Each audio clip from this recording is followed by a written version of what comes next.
Hello అండి. ఈరోజు మన కిచెన్‌లో చాలా ఈజీగా, సింపుల్‌గా, హెల్తీగా చేసుకునే 2 రకాల బ్రేక్‌ఫాస్ట్ రెసిపీస్‌ని ఎలా చేయాలో చూపించబోతున్నానండి. బరువు తగ్గాలనుకున్న వారికి, డయాబెటీస్ ఉన్న వారికి మంచి బ్రేక్‌ఫాస్ట్ అండి. మార్నింగ్ బ్రేక్‌ఫాస్ట్‌లో, స్నాక్స్‌లో చేసుకునే రెసిపీ అండి. రుచి చాలా బావుంటాయండి. 1, 2 అయితే అస్సలాగరు. మళ్ళీ మళ్ళీ కావాలనుకునేది. రోజు తినే ఇడ్లీ, దోస రుచి మర్చిపోతదండి. అంత టేస్టీ బ్రేక్‌ఫాస్ట్. మరి ఆలస్యం చేయకుండా బ్రేక్‌ఫాస్ట్‌ని ఎలా చేయాలో చూద్దాం రండి. ముందుగా ఇక్కడ నేను ఒక మిక్సింగ్ బౌల్ తీసుకొని దాంట్లో ఒక కప్పు పెసరపప్పు తీసుకున్నానండి. తీసుకొని దీనికి శుభ్రంగా ఒక 2, 3 సార్లు బాగా వాష్ చేసుకోవాలండి. వీడియోని మీరు ఎక్కడ స్కిప్ చేయకుండా పూర్తి వీడియో చూస్తేనే మీకు పర్ఫెక్ట్‌గా వస్తాయండి. ఇప్పుడు ఇలా శుభ్రంగా వాష్ చేసుకున్న తర్వాత మనం ఇక్కడ తొందరగా నానడానికి దీంట్లో వేడి వాటర్ వేసుకోవాలండి. మునిగే వరకు వాటర్ వేసుకొని మనం ఒక 10 నిమిషాలు లేదంటే 15 నిమిషాలు నానబెట్టుకుంటే సరిపోతుందండి. టైం ఉంటే మీరు ఒక అరగంట అయినా నానబెట్టుకోవచ్చు, వేడి నీళ్ళు వేయడం ఇష్టం లేని వాళ్ళైతే. ఇప్పుడు ఇలా మూత పెట్టేసి 15 నిమిషాల పాటు నానబెట్టుకోవాలి. నేనైతే ఇక్కడ 15 నిమిషాల తర్వాత చూపిస్తున్నాను చూడండి. పప్పు మెత్తగా నానిందండి. ఇప్పుడు మిక్సీ జార్ తీసుకొని మిక్సీ జార్లో వేసుకోవాలండి. ఫస్ట్ టైం నా ఛానల్ చూస్తున్న వాళ్ళు ప్లీజ్ నా ఛానల్ని సబ్స్క్రైబ్ చేసుకోండి, లైక్ చేయండి, పక్కనున్న బెల్ ఐకన్ని ప్రెస్ చేయండి. ఇలా ప్రెస్ చేయడం వల్ల నేను పెట్టే వీడియో నోటిఫికేషన్ ముందుగా మీ హోమ్ పేజ్కి వస్తాయండి. ఇలా పెసరపప్పును మిక్సీ జార్లో వేసుకున్న తర్వాత అవసరాన్ని బట్టి వాటర్ యాడ్ చేసుకోవాలండి. బ్యాటర్ అనేది మరీ పల్చగా ఉండొద్దండి. ఇప్పుడు ఇలా పప్పును మిక్సీ జార్లో వేసుకున్న తర్వాత ఒక పిడికెడు దాకా కొత్తిమీర వేసుకోవాలండి. ఇలా కొత్తిమీర వేసుకొని చేసుకోవడం వల్ల మనకు దోసకు, బ్రేక్‌ఫాస్ట్‌కి అనేది మంచి కలర్ వస్తుందండి. ఇప్పుడు పిడికెడు కొత్తిమీర వేసుకోవాలి. ఇప్పుడు దీంట్లో 1 ఇంచ్ అల్లం వేసుకోవాలండి. చిన్న ముక్కలుగా కట్ చేసుకోవాలి. ఒక పచ్చిమిరపకాయ వేసుకోవాలండి. ఇప్పుడు దీంట్లో కొద్దిగా వాటర్‌ని యాడ్ చేసుకొని మెత్తగా గ్రైండ్ చేసుకోవాలండి. ఎంత మెత్తగా గ్రైండ్ చేసుకుంటే మనకు బ్రేక్‌ఫాస్ట్ అనేది అంత బాగా వస్తుంది.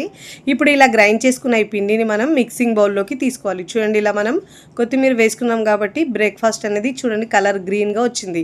ఇప్పుడు దీంట్లో రుచికి సరిపోయినంత ఉప్పు వేసుకోవాలండి. ఇన్‌స్టెంట్‌గా అప్పటికప్పుడు వేసుకోవచ్చండి. వంట సోడా, ఈనో ఏమీ వేసే అవసరం లేదండి దీంట్లో అయితే. ఇప్పుడు ఇలా బాగా మిక్స్ చేసుకోవాలి. ఇప్పుడు ఇలా బాగా మిక్స్ చేసుకున్న తర్వాత ఇప్పుడు మనము ముందుగా అయితే నేను 2 బ్రేక్‌ఫాస్ట్ చూపిస్తానని చెప్పాను కదండి. ముందుగా అయితే మనం దోసను ఎలా చేయాలో చూపిస్తాను చూడండి. ముందుగా స్టవ్ మీద పెనం పెట్టుకొని పెనం బాగా వేడైన తర్వాత వాటర్ చిలకరించి టిష్యూ పేపర్ లేదంటే క్లాత్తో తుడుచుకోవాలండి. మంటను మనం వేడైన తర్వాత లో ఫ్లేమ్లోంచి ఇప్పుడు దోస వేసుకోవాలండి. ఇప్పుడు దీనిపైన 2 గరిటెలు పిండి వేసుకొని పెనం మీద మీకు వీలైనంత పల్చగా స్ప్రెడ్ చేసుకోవాలండి. ఎంత పల్చగా కావాలంటే అంత పల్చగా స్ప్రెడ్ చేసుకోవచ్చు. క్రిస్పీగా కూడా చాలా బాగా వస్తుంది. టేస్ట్ అయితే సూపర్గా ఉంటుందండి దోస టేస్ట్ అయితే. ఇప్పుడు ఇలా పల్చగా వేసుకున్న తర్వాత ఇప్పుడు దీనిపై నుంచి సన్నగా కట్ చేసుకున్న ఉల్లిపాయ ముక్కలు, క్యారెట్ ఇలా గ్రేట్ చేసి వేసుకోవడం వల్ల టేస్ట్ అనేది చాలా బాగుంటుంది తినేటప్పుడు. మీరు ఇష్టం లేని వాళ్ళు ఇలా ప్లెయిన్‌గా అయినా వేసుకొని తినేయచ్చండి. నేనైతే ఇక్కడ ఉల్లిపాయలు, క్యారెట్ అవన్నీ వేసుకుంటున్నాను. నేను యూజ్ చేసే ప్రోడక్ట్స్ ఏమైనా మీకు కావాలంటే నేను డిస్క్రిప్షన్‌లో లింక్ ఇస్తానండి. అక్కడ నుంచి మీరు బై చేసుకోవచ్చు. ఇప్పుడు ఇలా సన్నగా కట్ చేసుకున్న కొత్తిమీర కూడా వేసుకొని అన్ని వైపుల్లో మంచి కలర్ వచ్చే వరకు కాల్చుకోవాలండి. ఇప్పుడు దీనిపై నుంచి ఒక 1/2 టీ స్పూన్ దాకా ఆయిల్ వేసుకోవాలి. ఇప్పుడు ఇలా మంచి గోల్డెన్ కలర్ వచ్చిన తర్వాత ఫోల్డ్ చేసుకొని ప్లేట్లోకి తీసుకోవాలండి. వేడివేడిగా తింటే అయితే రుచి చాలా బాగుంటుందండి. మీకు నచ్చిన విధంగా ఇలా ఫోల్డ్ చేసుకొని ప్లేట్లోకి తీసుకోవాలి. కలర్ అయితే మంచిగా వచ్చిందండి. ఇదే విధంగా 1 బై 1 దోసలు వేసుకొని ప్లేట్లోకి సర్వ్ చేసుకోవాలండి. వేడివేడిగా తింటే అయితే 1, 2 అయితే అస్సలాగరండి. అంత బాగుంటాయి ఈ దోసలు అయితే. ఇక్కడ 1 బై 1 వేసుకోవాలి. నేనైతే మరొకటి వేసి చూపిస్తున్నాను చూడండి. ఇలా వేడివేడిగా వేసుకొని ప్లేట్లోకి తీసుకోవాలండి. బ్రేక్‌ఫాస్ట్‌లోకి, టిఫిన్‌కి ఎలాంటి పిండి లేనప్పుడు లేదంటే హెల్తీగా తినాలనిపించినప్పుడు అప్పటికప్పుడు చేసుకోవచ్చండి. రెగ్యులర్గా పప్పు కాకుండా అప్పుడప్పుడు ఇలా బ్రేక్‌ఫాస్ట్ చేసుకోండి. రుచి చాలా చాలా బాగుంటుందండి. ఇప్పుడైతే ఫోల్డ్ చేసుకొని నేనైతే ప్లేట్లోకి తీసుకుంటున్నాను. ఇప్పుడు ఇదే పిండితో మీకు ఇంకో బ్రేక్‌ఫాస్ట్‌ని చూపిస్తానండి. స్నాక్‌గా కూడా తినొచ్చు, బ్రేక్‌ఫాస్ట్‌కి అయినా తీసుకోవచ్చు. ఇదే పిండిలో మనము ఒక క్యారెట్ తీసుకోవాలండి మీడియం సైజు. ఉల్లిపాయలు కూడా ఒకటి తీసుకొని సన్నగా ముక్కలుగా కట్ చేసుకోవాలి. సన్నగా కట్ చేసుకున్న కొత్తిమీర కూడా వేసుకొని బాగా మిక్స్ చేసుకోవాలి. ఇప్పుడు ఇలా బాగా మిక్స్ చేసుకున్న తర్వాత స్టవ్ మీద కడాయి పెట్టుకోవాలండి. కడాయి పెట్టుకుని దాంట్లో ఒక 1/2 టీ స్పూన్ దాకా ఆయిల్ వేసుకోవాలి. ఆయిల్ వేసుకున్న తర్వాత ఒక గరిటె పిండి వేసుకొని మరీ లావుగా కాకుండా మరీ పల్చగా కాకుండా వీడియోలో చూపించిన విధంగా ఇలా బ్యాటర్ వేసుకోవాలండి. మధ్యలో ఇలా వేసుకొని స్ప్రెడ్ చేసుకొని మనం మూత పెట్టేసి లో ఫ్లేమ్లో ఉడికించుకోవాలండి. అప్పుడే మనకు లోపల వరకు చక్కగా వేగుతుంది. ఇది ఉడికేలోపు మనము ఈ దోసల్ని మనం ప్లేట్లోకి సర్వ్ చేసుకుందాం. మీకు నచ్చిన చట్నీతో సర్వ్ చేయొచ్చండి. నేనైతే ఈరోజు చట్నీ కాకుండా ఇలా ఆవకాయతో సర్వ్ చేస్తున్నానండి. రుచి అయితే చాలా చాలా బాగుంటుందండి. తిన్నా కొద్దీ తినాలనిపిస్తాయి, అంత టేస్టీగా ఉంటాయి. ఎక్కువ హడావిడి లేకుండా చాలా తక్కువ టైంలో సింపుల్ గా చేసుకునే బ్రేక్ఫాస్ట్ అండి. ఇలా మార్నింగ్ బ్రేక్ఫాస్ట్ చేసుకున్న తర్వాత మిగిలిన పిండితో మనము నైట్ లేదంటే స్నాక్స్ కూడా పిల్లలకి ఇలా చేసి పెట్టండి. హెల్తీగా చాలా బాగుంటుందండి. చాలా తక్కువ ఆయిల్లో ఇలా స్నాక్స్ చేసి పెడితే హెల్త్ కూడా చాలా మంచిది. ఇలా ఉల్లిపాయలు నంచుకొని తింటే రుచి చాలా బాగుంటుందండి. చాలా ఈజీగా సింపుల్గా టేస్టీగా చేసుకునే ఇలా బ్రేక్ఫాస్ట్ మీకు నచ్చితే తప్పకుండా ట్రై చేయండి. ట్రై చేసి ఎలా కుదిరిందో నాకు కామెంట్ ద్వారా తెలియచేయండి. ఇప్పుడు మనము ముందుగా రెడీ చేసుకున్న స్నాక్స్ ఉంది కదండి, రెండు వైపులో తిప్పుతూ మంచి గోల్డెన్ కలర్ వచ్చే వరకు కాల్చుకోవాలి. ఇలా చక్కగా రెండు వైపులో కాలిన తర్వాత ప్లేట్లోకి తీసుకోవాలి. ఇదే విధంగా మిగతా పిండితో కూడా 1 by 1 ఇలా వేసుకున్న తర్వాత బ్రేక్ఫాస్ట్ లేదంటే స్నాక్స్ని మనం ప్లేట్లోకి సర్వ్ చేసుకోవాలండి. చూస్తుంటేనే ఎప్పుడెప్పుడు తినాలనిపిస్తుందండి. పిల్లలు పెద్దలు కూడా చాలా ఇష్టంగా తింటారు, మళ్ళీ మళ్ళీ కావాలంటారండి, అంత బాగుంటాయి. ఇప్పుడు మన సెకండ్ బ్రేక్ఫాస్ట్ రెసిపీని ఎలా చేయాలో ఆ ప్రాసెస్ని ఇప్పుడు చూద్దాం రండి. ముందుగా ఇక్కడ నేను ఒక ప్లేట్ తీసుకొని దాంట్లో 1/2 కప్పు దాకా పచ్చిశనగపప్పు వేసుకోవాలండి. కప్పు గ్లాసు దేంతో అయినా మీరు కొలతలు తీసుకోవచ్చండి. అదే కప్పుతో 1/2 కప్పు మినపగుళ్ళు లేదంటే బద్ద మినపప్పు అయినా తీసుకోవచ్చండి. అన్ని కొలతలు ఒకదాంతో తీసుకుంటే మనకు పర్ఫెక్ట్గా వస్తాయండి. ఇప్పుడు అదే కప్పుతో 1/2 కప్పు పెసర్లు వేసుకోవాలండి. ఇలా పెసర్లు వేసుకొని చేసుకోవడం వల్ల అన్ని పప్పులు కలిపి టేస్ట్ అనేది చాలా బాగా వస్తుందండి. ఎప్పుడు మసాలా వడ మనము పచ్చిశనగపప్పుతో చేస్తాం కదండి, అలా కాకుండా ఇలా పప్పులన్నీ కలిపి చేయండి. అదే కప్పుతో 1/2 కప్పు దాకా కందిపప్పు తీసుకోవాలండి. ఇలా అన్ని పప్పులు తీసుకోవాలి. నేను ఇక్కడ 4 పప్పులు తీసుకున్నానండి. ఇప్పుడు ఈ పప్పుల్ని మనం ఒక మిక్సింగ్ బౌల్లోకి తీసుకొని శుభ్రంగా ఒక 2-3 సార్లు బాగా వాష్ చేసుకోవాలండి. వస్తాయండి. దీంట్లో 2 ఎండుమిరపకాయలు కూడా వేసుకొని ఒక 2 నుంచి 3 గంటల పాటు నానబెట్టుకోవాలండి. అంతకంటే ఎక్కువ అవసరం ఉండదు.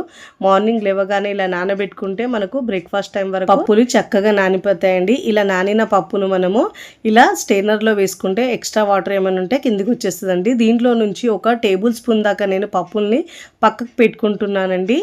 మీరు ఇష్టం లేకపోతే మొత్తం పప్పుని ఇలా బరకగా గ్రైండ్ చేసుకోవచ్చండి. ఇప్పుడు చిన్న మిక్సీ జార్ తీసుకొని దాంట్లో మనము 1 ఇంచ్ అల్లం వేసుకోవాలండి. చిన్న ముక్కలుగా కట్ చేసుకొని వేసుకోవాలి. ఇప్పుడు ముందుగా మనం నానబెట్టుకున్న ఎండుమిరపకాయని దీంట్లో వేసుకోవాలండి. ఇప్పుడు దీంట్లో పచ్చిమిరపకాయలు ఒక 2-3 దాకా వేసుకోవాలి. మీ కారాన్ని బట్టి ఎక్కువ కారం తింటే స్పైసీగా ఎక్కువైనా యాడ్ చేసుకోవచ్చు. ఇప్పుడు దీంట్లో ఒక 6-7 దాకా పొట్టు తీసుకున్న వెల్లుల్లి వేసుకొని ఇప్పుడు ఇలా మూత పెట్టేసి బరకగా పల్సిస్తూ గ్రైండ్ చేసుకోవాలండి. ఇక్కడ గ్రైండ్ చేసిన తర్వాత చూపిస్తున్నాను చూడండి. ఇలా బరకగా గ్రైండ్ చేసుకున్న తర్వాత ముందుగా మనము నానబెట్టుకున్న పప్పు ఉంది కదండి, ఆ పప్పుని దీంట్లో వేసుకోవాలి. వేసుకొని పెద్దగా కాకుండా మీరు బరకగా గ్రైండ్ చేసుకోవాలండి. అప్పుడు మనకు తినేటప్పుడు ఆ పలుకులు వస్తుంటే టేస్ట్ అనేది చాలా బాగా వస్తుందండి. వాటర్ అనేది అస్సలు వేయద్దు దీంట్లో మనము. ఇప్పుడు ఇలా పప్పు వేసుకున్న తర్వాత మధ్యలో తిప్పుతూ ఇలా బరకగా గ్రైండ్ చేసుకోవాలి మూత పెట్టేసి. చూడండి, ఇక్కడ మీకు బరకగా గ్రైండ్ చేసుకున్న తర్వాత చూపిస్తున్నాను చూడండి. ఇలా కచ్చా పచ్చగా గ్రైండ్ చేసుకొని ఇప్పుడు మనము ఈ పప్పుల్ని గ్రైండ్ చేసిన పప్పును ఒక మిక్సింగ్ బౌల్లోకి వేసుకోవాలి. ఇదే విధంగా మిగతా పప్పులు కూడా వేసుకొని ఇలా బరకగా గ్రైండ్ చేసుకొని ఇదే మిక్సింగ్ బౌల్లోకి వేసుకోవాలి.